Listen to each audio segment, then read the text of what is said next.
अस्सलामुअलैकुम, आप देख रहे हैं डायरेक्ट लाइन। मैं हूं जवेरिया ज़ैद। नाज़रीन, आज इंसानी हुकूक का आलमी दिन है, मगर क्या वाकई इंसानियत आज भी जिंदा है? दुनिया भर में जुल्म अपनी आखिरी हदें छू रहा है और अक़वाम आलम महज तमाशाई बने बैठे हैं।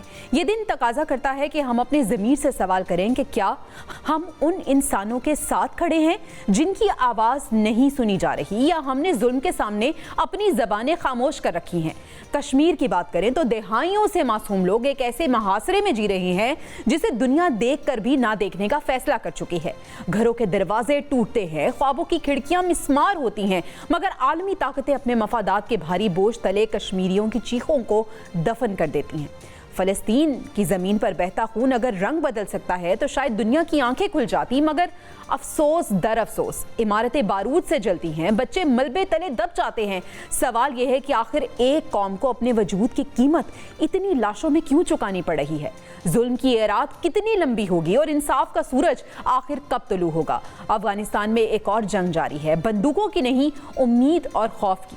वहाँ के आम लोग अपनी ही सरजमीन पर जिंदगी और आज़ादी की जंग लड़ रहे हैं। तालीम, रोजगार, औरतों के हुकूक, सब कुछ एक ऐसे हिसार में कैद है जिसे तोड़ने की हिम्मत हर अफगान के दिल में तो है, मगर रास्ता पत्थरों से भी ज्यादा सख्त है। इंसानी हुकूक का आलमी दिन हमें सिर्फ याद दहानी नहीं करवाता, बल्कि यह हमें झिंझोड़ता है, पुकारता है और कहता है कि अगर हम जुल्म के खिलाफ खामोश हैं तो हम भी इस जुल्म में बराबर के शरीक हैं। इंसानियत हुकूक मांग रही है जिन्हें हम निसाब की किताबों में पढ़कर भी भूल जाते हैं। आज हम सबको अपने आप से पूछना चाहिए कि क्या हम वाकई इंसान हैं या सिर्फ इंसान कहलाने के आदी? नाज़रीन, प्रोग्राम के आखिरी हिस्से में हम बात करेंगे वतन अजीज़ की सियासत की। ये मुल्क जिसे हम पाकिस्तान कहते हैं, कभी उम्मीदों का कला था, आज ताकत की रस्साकशी का मैदान बना नजर आता है। ऐवानों में अल्फाज के तीर चलते हैं, सड़कों पर नारों की गर्द उड़ती हुई नजर आती है, मगर आवाम के जख्मों पर कोई मरहम रखने वाला नहीं है। कौमी असम्बली में आज फिर शोर था, तनकीद थी, एहतजाज था। पीटीआई के अरकान नारे लगा रहे थे, जबकि पीपल्स पार्टी भी हुकूमत से शिकवा कुना नजर आई। लेकिन सवाल यह है कि क्या इन नारों से बिजली सस्ती हो जाएगी?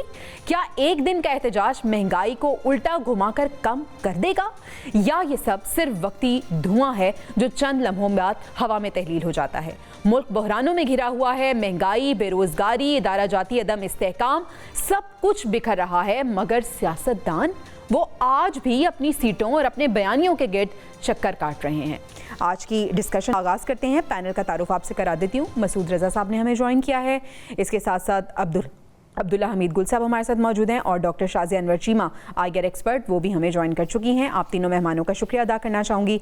सबसे पहले मसूद रज़ा साहब से आगाज़ करना चाहूँगी। मसूद साहब, आज इंसानी हुकूक का आलमी दिन मनाया जा रहा है, लेकिन सवाल ये है, और मैं आपसे पूछना चाहूँगी कि क्या आप समझते हैं कि दुनिया इस दिन की रूह को कश्मीर और फ़लस्तीन के हवाले से सचमुच पूरा कर रही है? देखिए, ये बहुत शुक्रिया जवेरिया आपका, और तमाम जो पैनल में आप लोग हैं सबको बहुत सलाम, आपको भी सलाम। देखिए, ये जो इस वक्त जब हम अपनी जिंदगी बसर कर रहे हैं और इस वक्त की जो दुनिया है, ये जो साबित कर चुकी है कि ये तमाम नारे सिर्फ नारे हैं।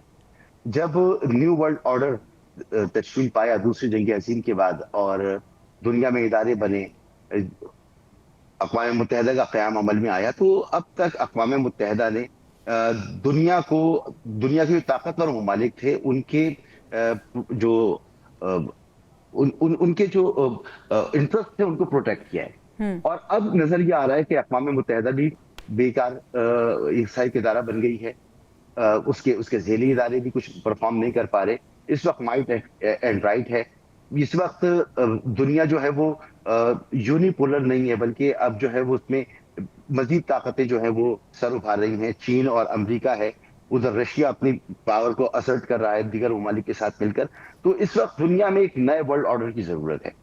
और ये जो आपने बात की ना कि जुल्म, जबर, इंसानियत, ये सारी बातें किताबों में बड़ी अच्छी लगती हैं। आप इंसानियत की गुज़िश्ता 5000 साल की हिस्ट्री उठा के देख लें, जंग व जदल से भरी पड़ी है इंसानी तारीख। और ये मुहज़्ज़ब तरीन दुनिया जिसमें हम इस वक्त एक सो कॉल्ड मुहज़्ज़ब तरीन दुनिया में जो हम जिंदगी गुजार रहे हैं, यहाँ पर भी जगह जगह पर जबर और बर्बरियत आपको नजर आ रहा है। इस जदीद तरीन और इस इखलाकियात की बुलंदियों पर फाइज दुनिया जो है, मौजूदा दुनिया, उसने क्या किया है अभी फ़लस्तीन में। आप देख रहे हैं कि किस तरह से बच्चों के साथ बच्चों का कत्लेआम किया, खवातीन का, बुजुर्गों का जीने का हक वहां पर नहीं है, भूख से लोगों को मारा जा रहा है, बमों से लोगों को मारा जा रहा है। कश्मीर में क्या कुछ होता रहा और क्या कुछ हो रहा है।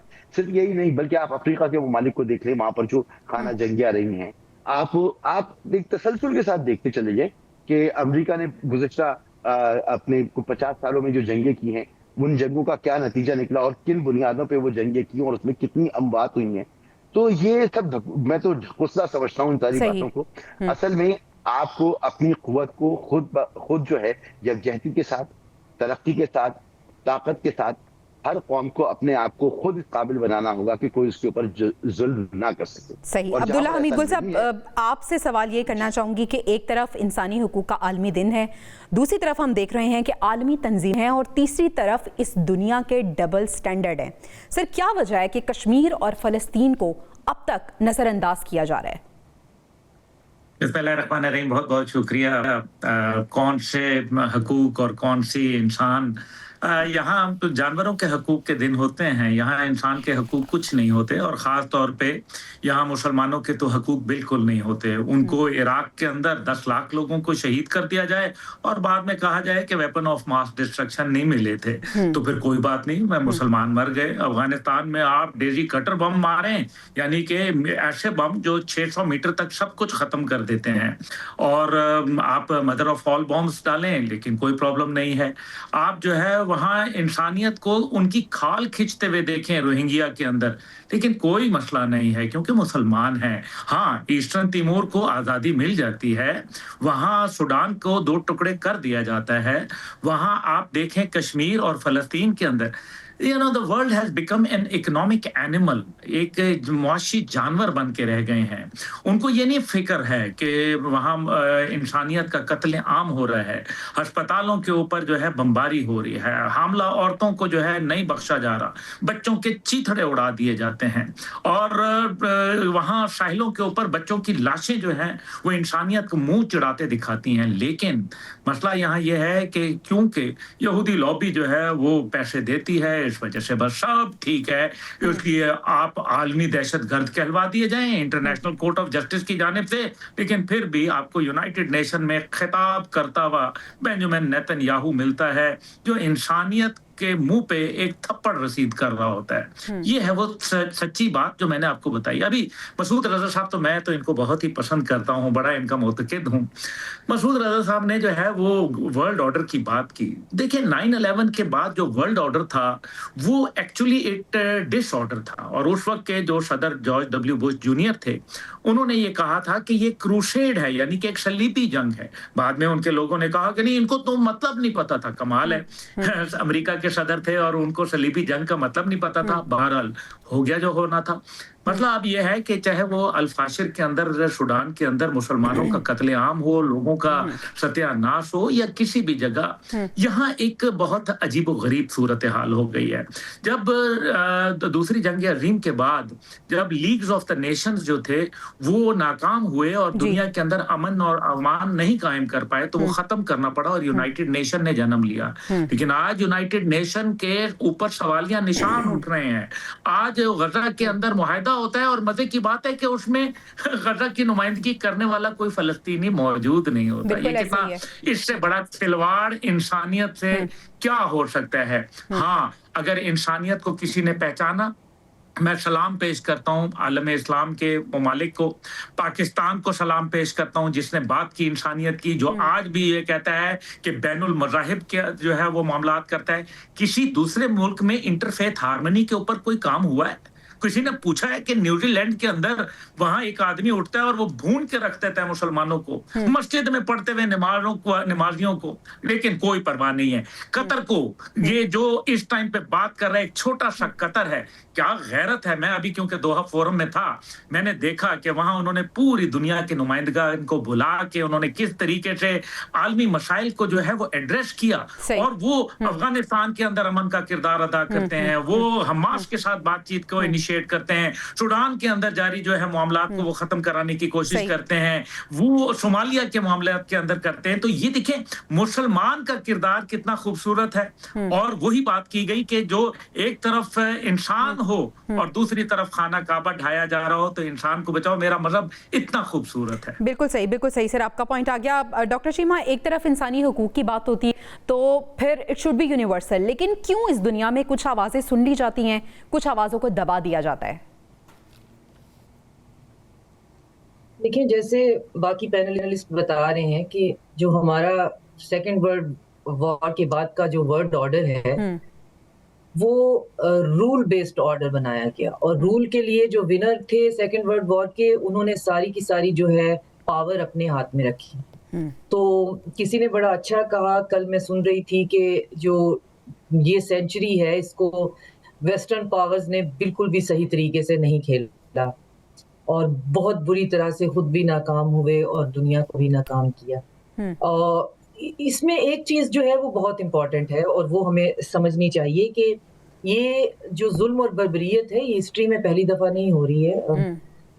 इंसान जो है, जहाँ एक तरफ उसके कॉग्निटिव सिस्टम, उसके मिरर न्यूरॉन जो हैं वो दुख और तकलीफ को बहुत ज्यादा समझते हैं और एक दूसरे के साथ शेयर करते हैं, वहां पे इंसान के अंदर ही ये कैपेबिलिटी है कि वो जेनोसाइड करे और पूरी की पूरी एथनिसिटी को खत्म कर दे। लेकिन इससे पहले होता ये था कि जो विनर्स हैं वो हमेशा से हिस्ट्री लिखते रहे हैं। हमें कितने लोगों ने बताया होगा कि इंडिजिनस पॉपुलेशन जो है ऑस्ट्रेलिया की, अमेरिका की, उनके साथ क्या हुआ, कहाँ वो गए, और फिर उसके ऊपर एक ड्रीम लैंड बनाया गया, तो वो कैसे बनाया गया। हमें किसी ने कभी नहीं बताया कि जब हॉलोकॉस्ट हो रहा था तो कितने जो कलर्ड हैं और रोमानी पीपल हैं उनका जेनोसाइड साथ में हो रहा था। तो पॉइंट ये है कि ना तो हम इसमें ऑप्टिमिस्ट हो सकते हैं ना पेसिमिस्ट हो सकते हैं, ना तो हम उम्मीद छोड़ सकते हैं और ना बहुत ज्यादा उम्मीद रख सकते हैं। और शायद यही हमारा सबसे बड़ा डिलेमा है और यही हमारी इस वक्त सबसे बड़ी फटीग भी है कि अब हम करें क्या।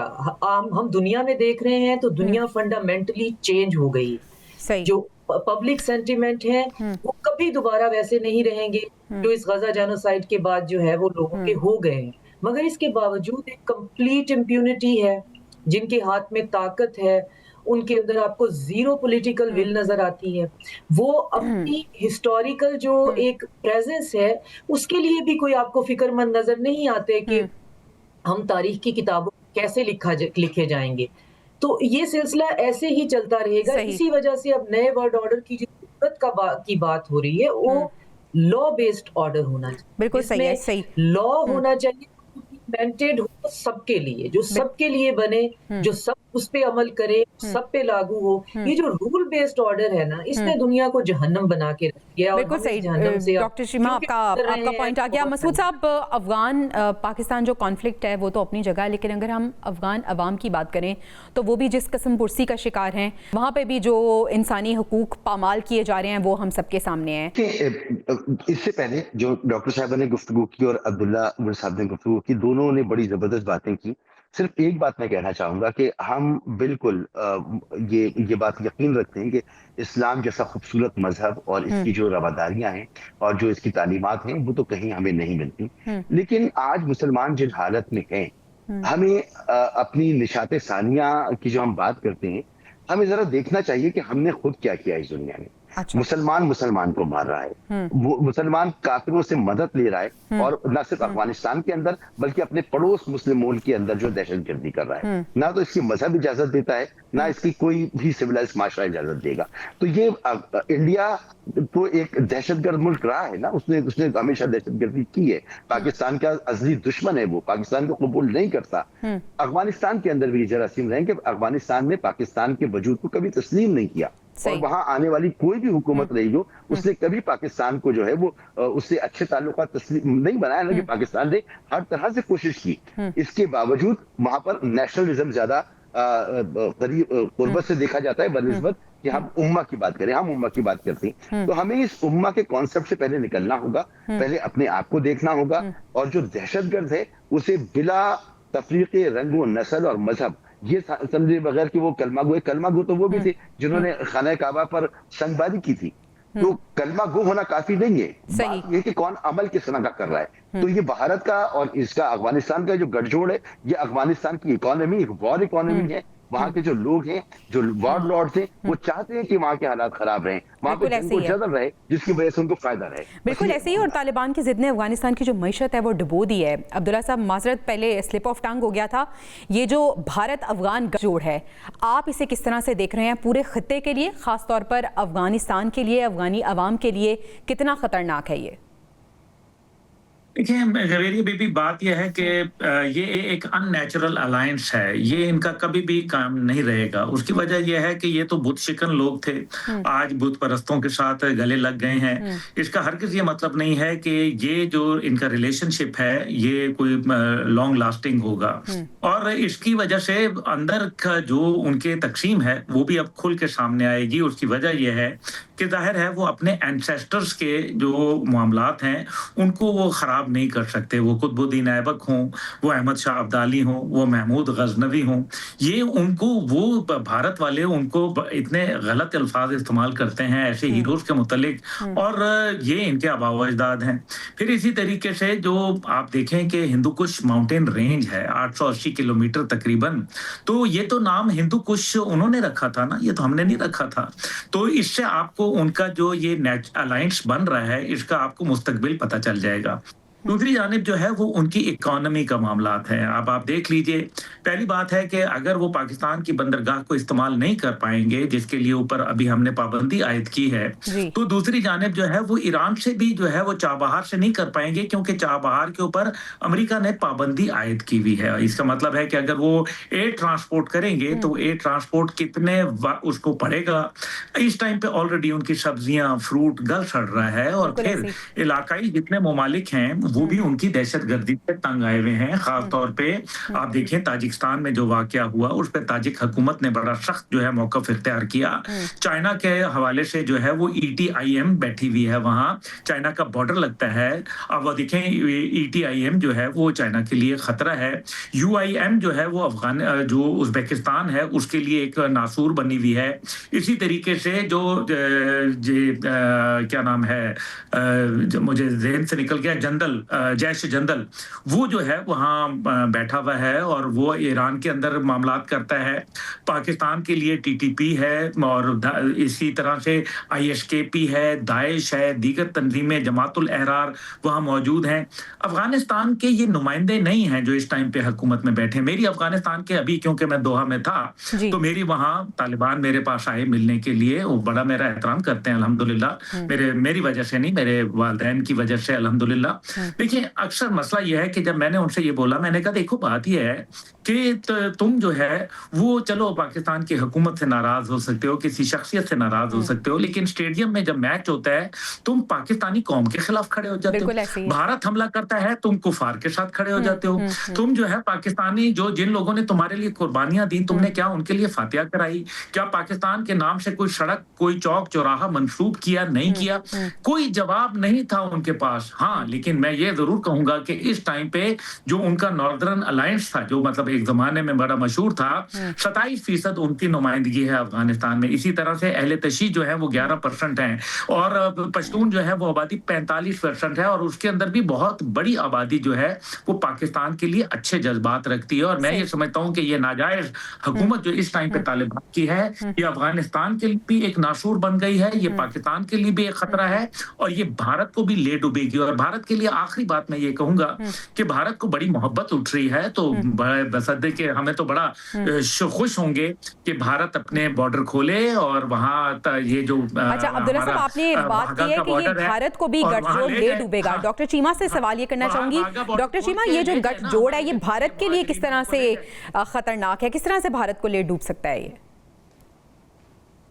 जी हाँ बिल्कुल, इसका जवाब देने से पहले मैं मसूद साहब की एक बात को इंडोर्स करना चाहूंगी कि हमें इस इल्यूजन से, इस डिल्यूजन से मुस्लिम उम्मा की निकलना पड़ेगा।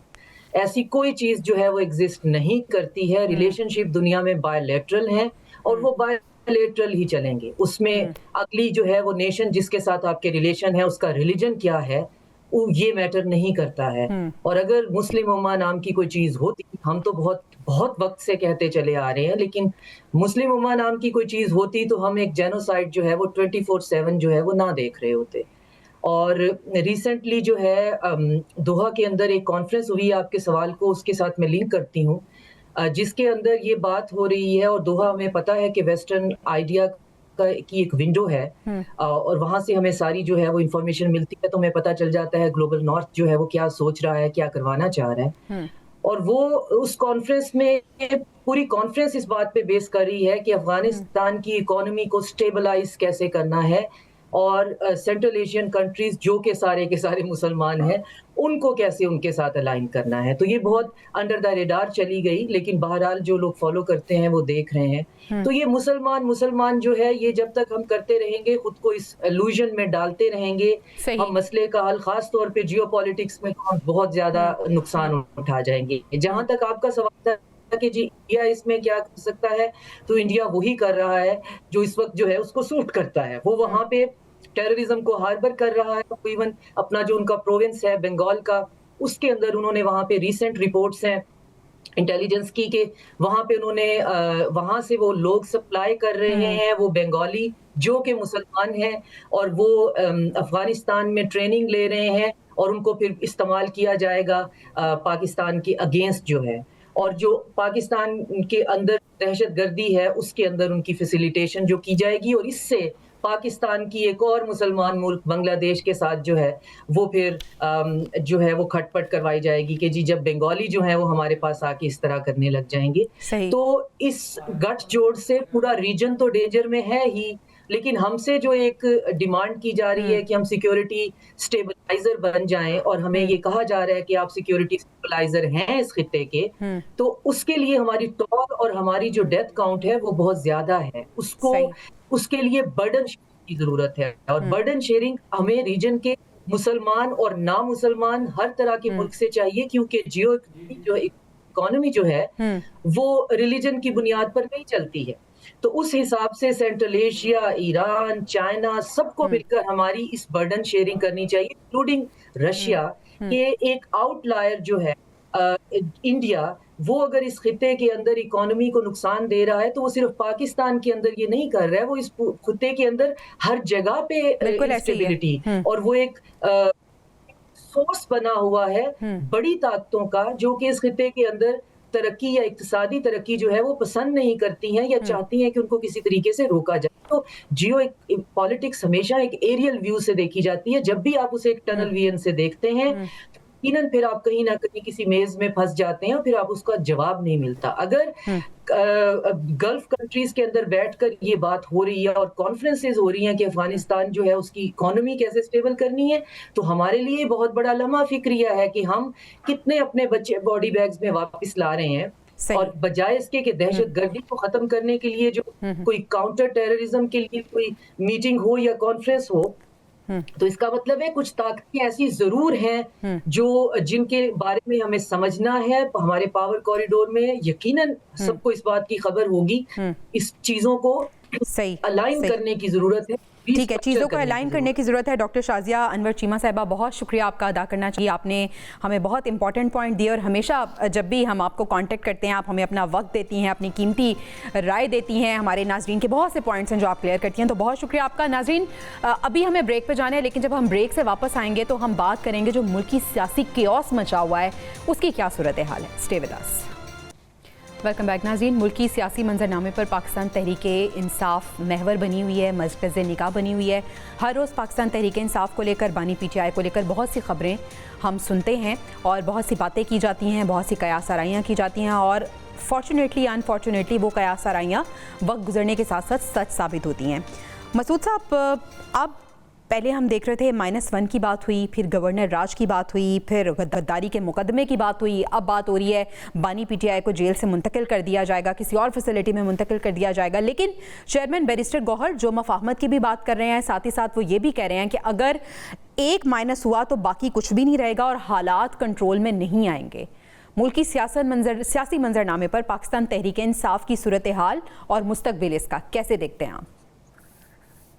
देखिए, बहुत अनफॉर्चुनेट है ये जो सूरत हाल इस वक्त हम देख रहे हैं। गुज़िश्ता 20-25 साल पाकिस्तान की सियासत को आप देख लीजिए, ऐसा नजर नहीं आया। लेकिन इससे पहले भी जो कुछ हमने पढ़ा है उसमें भी हमें ऐसी सूरत हाल नजर नहीं आती। भुट्टो साहब के साथ जो कुछ हुआ, उनको फांसी दी गई।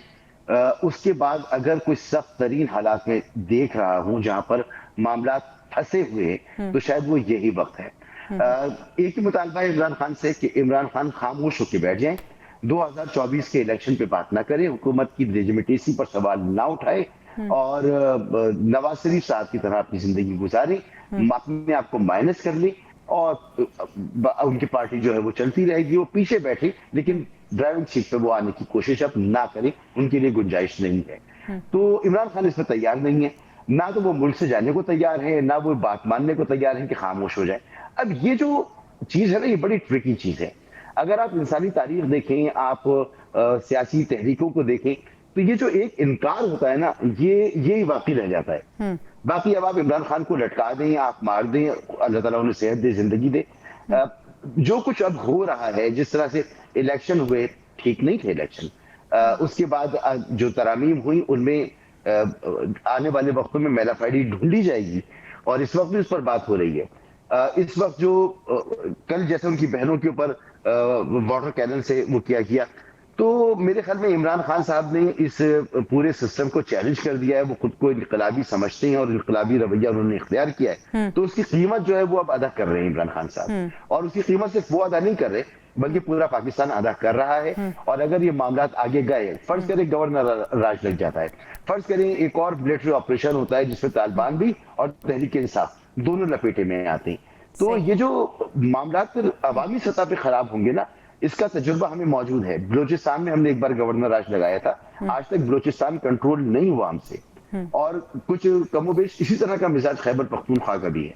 अल्लाह करे कि जो भी फैसला करें अच्छी तरह से उसे गेज करके करें, उस जो मुज़मिरात होंगे उसको देखभाल के करें। मैं तो सिर्फ रिक्वेस्ट कर सकता हूँ कि जियो और जीने दो के फलसफे पर चलें तो ये ज्यादा बेहतर होगा। ना तो इमरान खान साहब को इतना रिजिड होना चाहिए और ना ही हुकूमत को इतना रिजिड होना चाहिए। ठीक है मसूद, आपका पॉइंट आ गया। आपने इनकलाबी रवैये की बात की है। अब्दुल्ला साहब, इनकलाबी रवैये की कीमत कितनी भारी है और कितनी भारी होगी ये पाकिस्तान तहरीक इंसाफ के लिए और मुल्क के लिए?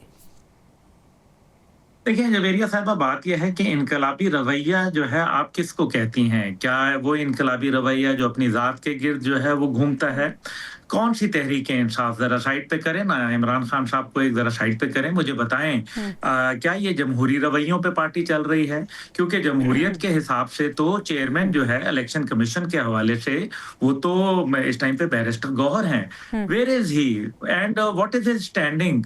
वो कहाँ खड़े हैं? कौन सा चेयरमैन? क्या बात हो रही है? तो फिर अगर आपने तो उस सियासत को मुस्तरद किया था जो कहती थी कि जी मौरूसियत और एक जो वन मैन शो है, यानी कि पूरी पार्टी जो है वो ये चाहती है कि किसी सूरत जो है मामलात को बेहतर किया जाए, गवर्नेंस के ऊपर गौर किया जाए, खैबर पख्तूनख्वा के मसाइल को देखा जाए, लेकिन आप जो हैं वो ये कहते हैं जब मामलात ठीक होने लगते हैं आप पूरी कोशिश करते हैं याजूज माजूज की तरह सारी रात जो है वो दीवार चाटते हैं और सुबह उसमें सुराख बन जाता है, तो सुबह खान साहब आके जो है फिर उसको जो है वो बंद करवा देते हैं, क्योंकि वो एक कोई याहिया 2 का मैसेज कर देते हैं। और फिर कौन सी जो है वो उन्होंने सिस्टम को कौन सा चैलेंज किया है? क्या उन्होंने अपने दौरे हुकूमत के अंदर इस सिस्टम को चैलेंज किया था?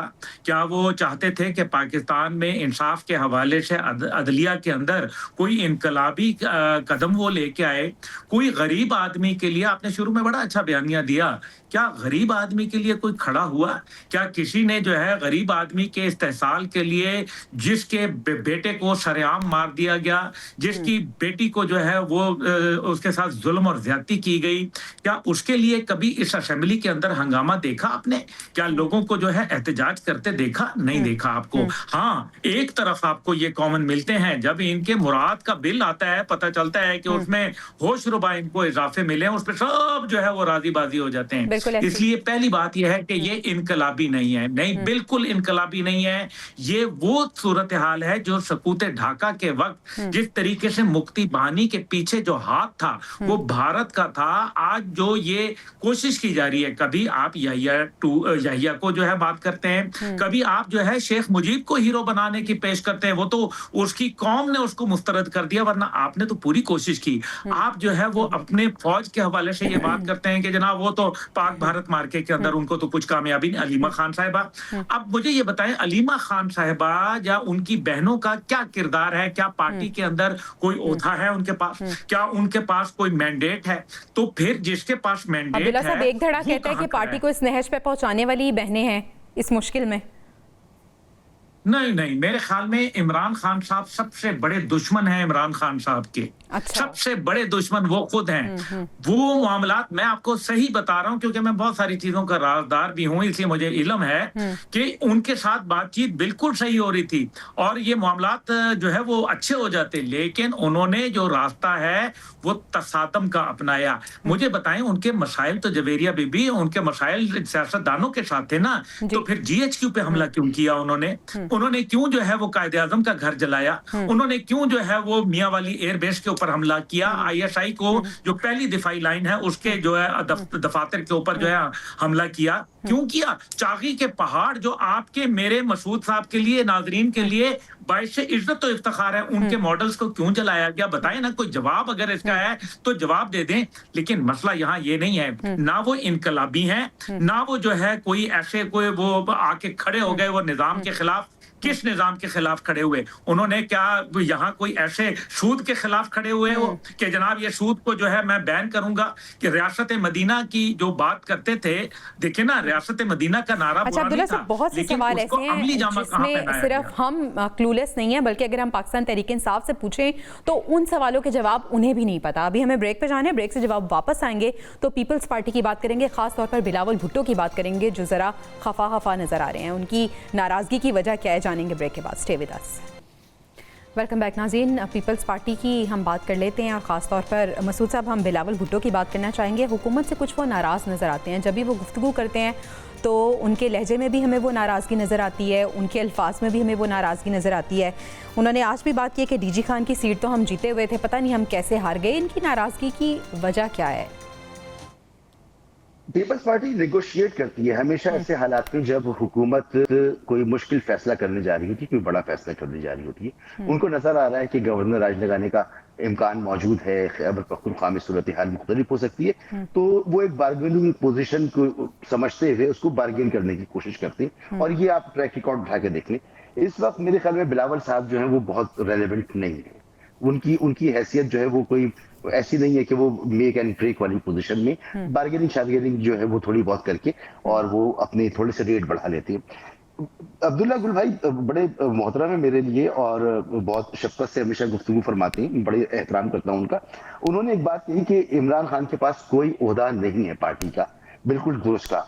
बिल्कुल कोई पार्टी ओहदा नहीं है, बल्कि अगर मैं कहूं तो टेक्निकली तहरीक इंसाफ इस वक्त पाकिस्तान में एग्जिस्ट ही नहीं करती है। इलेक्शन कमीशन उसे रिकग्नाइज ही नहीं करता है कि कैसी कोई पार्टी मुल्क के अंदर मौजूद भी है। इसके बावजूद अगर 30 नशिस्तें लेकर तहरीक इंसाफ कौमी असेंबली के अंदर मौजूद है और उसकी एक जो है वो सूबाई हुकूमत भी मौजूद है, तो इसका मतलब है कि ये सब कुछ इमरान खान के नाम पर है। केसेस बनते रहे हैं, बिगड़ते रहे हैं, हार्ड लाइंस ली जाती रही हैं, उनके हल निकलते रहे, लेकिन इस वक्त मैच फंसा हुआ है, इससे कोई इनकार नहीं कर सकता। मैं न तो इमरान खान साहब से मेरी कोई मोहब्बत है, ना नवाज शरीफ साहब से, ना आसिफ अली जरदारी साहब से, न किसी और से। बीइंग अ प्रोफेशनल मुझे नहीं कोई मोहब्बत नहीं है। मैं बीइंग अ प्रोफेशनल बात कर रहा हूँ। बीइंग अ प्रोफेशनल मुझे ये नजर आता है, एक सहाफी के तौर पे ये नजर आता है कि हमने जो रास्ता इख्तियार किया है, ये रास्ता हमने माजी में भी इख्तियार किया और हमने इसके नताइज बुरे ही देखे, चाहे वो बलूचिस्तान के हवाले से हो, चाहे वो जुल्फकार अली भुट्टो की शक्ल में हो, चाहे वो बेनजीर और नवाज शरीफ की शक्ल में हो, और आज इमरान खान की शक्ल में मौजूद है। इससे पहले इनकार हुआ और उसके बाद इकरार में बदल गया, इस दफा इकरार में नहीं बदल रहा। और यही इमरान खान की सबसे बड़ी स्ट्रेंथ है, जिसको समझना चाहिए हुकूमत को कि वक्त गुजर जाएगा। अगर उसने ये फैसला कर लिया है कि उसे सियासत में जिंदा नहीं रहना मुल्क की, लेकिन तारीख में जिंदा रहना है, तो ये ज्यादा खतरनाक होगा इस मौजूदा सिस्टम के लिए। तो मेरे ख्याल में दोनों तरफ से जो सिचुएशन है उसको कंट्रोल करने की जरूरत है, थोड़ा पीछे हटने की जरूरत है। हम तो कहते कहते थक गए, लेकिन इस वक्त ये सूरत हाल अब नजर नहीं आ रही है। ये लोग कोई भी पीछे हटने की कोशिश करेगा। अब आप सोचिए कि अगर एक सूबा जहां पर डाई हार्ड उसके फैंस मौजूद हैं, अब आप उसको एनालाइज कर लें, बिल्कुल एक न्यूट्रल एक्सपर्ट की तरह अगर आप उसे कर लें एनालाइज, तो होगा क्या? आप इम्पोज तो कर देंगे कोई भी फैसला, वो इम्पोज हो भी जाएगा सही, लेकिन उसके ऑन ग्राउंड के नतीजे निकलेंगे, इसका इदराक मेरे ख्याल में किसी को नहीं है, क्योंकि सब ये समझ रहे हैं कि जी कुछ अरसे के बाद तो हमने चले ही जाना है। अच्छा, फिर आने वाले देखेंगे, भुगतते रहेंगे। चलिए तो खुदा के लिए पाकिस्तान के साथ ऐसा ना करें। यही पॉइंट मैं अब्दुल्ला गुल साहब के सामने रखना चाहूंगी। अब्दुल्ला साहब, आप भी ये समझते हैं कि पाकिस्तान तहरीक इंसाफ कहीं नहीं है, स्टैंड ही नहीं करती है पाकिस्तान तहरीक इंसाफ?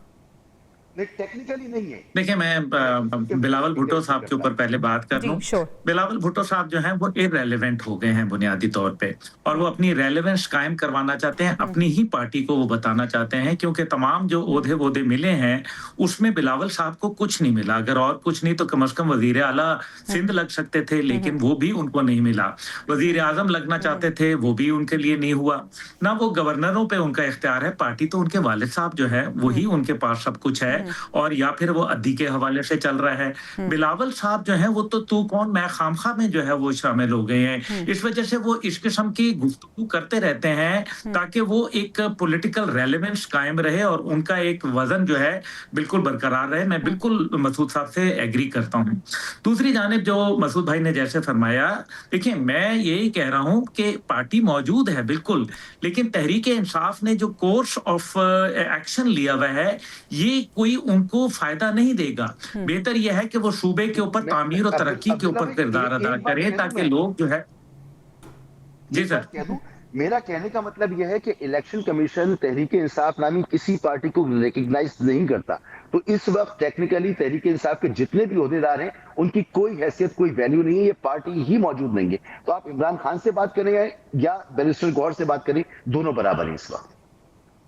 अब्दुल्ला साहब, हाँ नहीं, लेकिन देखिए बात यह है कि उनके कहने से और नहीं, रेलेवेंस तो मौजूद है, सूबे में हुकूमत है, ऐसी बात नहीं है। वो चीफ मिनिस्टर झंडा लगा के बैठते हैं पीछे पार्टी का, लेकिन यहाँ ये बात नहीं हो रही। बात ये हो रही है कि सियासत जो होती है वो आपको game of possibilities and probabilities होती है, उसमें लचक हुआ करती है। मैं ये बिल्कुल नहीं कह रहा असूल दिखाना था, बखुदा मैं इमरान खान साहब के साथ खड़ा होता अगर वो 5 अगस्त 2019 को कश्मीर पर सरेंडर न कर देते।